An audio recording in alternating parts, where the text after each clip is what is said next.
साधारण कैलेंडर एक जबरदस्त चीज है, हर घर में होती है, हर स्कूल में होती है। उसमें तमाम नंबर पैटर्न्स छिपे होते हैं, हम रोज देखते हैं और देखने के बाद में भी उनको नहीं देखते हैं। आज हम ये जनवरी 2012 के कैलेंडर में कौन कौन से नंबर पैटर्न छिपे हैं उनको देखेंगे। इसके लिए सबसे पहले हम एक खड़ी जो लाइन है उसको देखेंगे, 1 2 3 4 5 6 7, इसको हम मास्क कर लेंगे, इसको थोड़ा सा ढक देंगे और उसमें देखेंगे किस तरह के अद्भुत नमूने छिपे हैं। अगर आप 1 और 7 को जोड़ते हैं तो उनका योग 8 हो जाता है, जो 4 का दुगना है।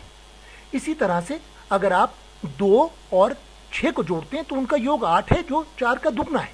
3 और 5 भी 8 होते हैं, जो 4 का दुगना है। यानी इन सातों खड़े अंकों का औसत जो है वो मध्य अंक 4 है। इन सब का योग क्या होगा? 7 को आप 4 से गुणा कर दीजिए, 28 हो जाएगा। कितना आसान है। गणित के अंदर यही है कि बच्चे नमूने को देख पाए, नमूने को पहचानना ये बहुत ही एक अहम चीज है विज्ञान और गणित के अंदर। इसी तरह से हम एक और खड़ी रेखा की पंक्ति देखेंगे जिसमें नंबर है। अभी देखिए, ऊपर का नंबर 22 और नीचे का नंबर 28, इन दोनों को जोड़ेंगे तो 50 हो गया, जो 25 का आधा है। 23 और 27 भी 50, 25 का आधा। 24 और 26 का भी औसत 25 होगा। यानी इन सातों अंकों को अगर हमें जोड़ना हो तो 25 को आप 7 से गुणा कर दीजिए और 175 इनका योग आ जाएगा। कितना आसान है, चुटकी के अंदर आप बहुत सारे अंकों को जोड़ सकते हैं। अब हम एक लेटी रेखा लेंगे, ये है सोमवार। अब ये देखिए 5 ही सोमवार हैं, एक 2 तारीख को, एक 9 तारीख को, एक 16 तारीख को, 23 और 30 को। इनके अंदर भी एक अंकगणितीय श्रेणी जैसी छिपी है। आप यहाँ देखिए कि 2 और 30, ये जनवरी 2012 का कैलेंडर है। 2 और 30 का योग हो गया 32, जो 16 का दुगना है। 9 और 23 भी 32, जो 16 का दुगना है। यानी इन सब अंकों का औसत 16 है। 5 से गुणा कीजिए, 16 पंजे 80। 9 2 9 16 23 30 एक अंकगणितीय श्रेणी है। कितनी सुंदर बात है। अब हम एक लेटी पंक्ति लेंगे जिसमें केवल 4 अंक है। इसको भी हम एक मास्क से ढक देंगे। अब ये देखिए, यहाँ पर मध्य अंक नहीं है, पर यहाँ पे जोड़ियां बनती हैं। 5 और 26 31 हो गए, 12 और 19 का योग भी 31 है।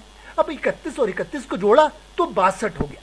कितना आसान है अंकों को जोड़ना। बहुत जरूरी है कि बच्चे एक नमूना देख पाए।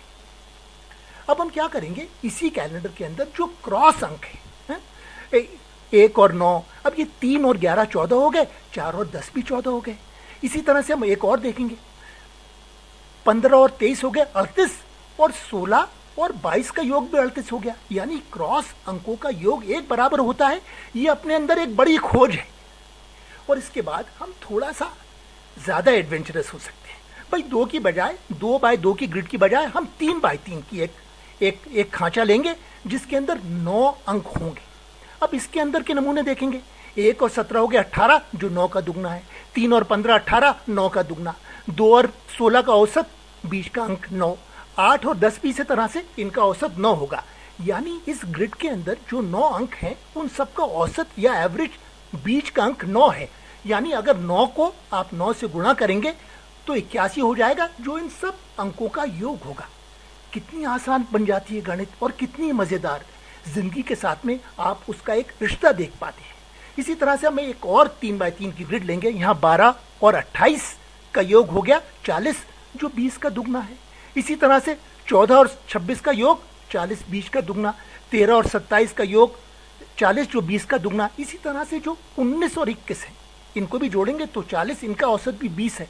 इन 9 अंकों का औसत कितना हो गया? 20 का अंक 20, और 9 से गुणा करेंगे तो 20 गुणा 9 180 इनका योग हो गया। कितने सुंदर नमूने छिपे हैं कैलेंडर के अंदर। रोज देखते हैं, उसके बाद में भी नहीं देखते। अब हम क्या करेंगे, एक बड़ी सी ग्रिड लेंगे, एक आयताकार, जिसके अंदर 12 अंक हो। इनमें के अंदर के आप नमूने देखिए, ये 12 अंक हैं। 1 और 18 को जोड़िए तो 19 हो जाता है। 4 और 15 को जोड़िए फिर 19 हो जाता है। 2 और 17 19, 3 और 16 19, 8 और 11 19, और बीच के 2 अंक हैं 9 और 10, वो तो 19 हैं ही। यानी यहाँ 12 अंकों के अंदर की 6 जोड़ियां बनेंगी और हर एक का औसत होगा 19। इन सब 12 अंकों का योग कितना होगा? 19 गुणा 6। कितनी मजेदार गणित है। ये कार्यक्रम जो है number fun with a calendar, ये पीके श्रीनिवासन नाम के एक बहुत ही प्रख्यात गणितज्ञ थे, चेन्नई में रहते थे।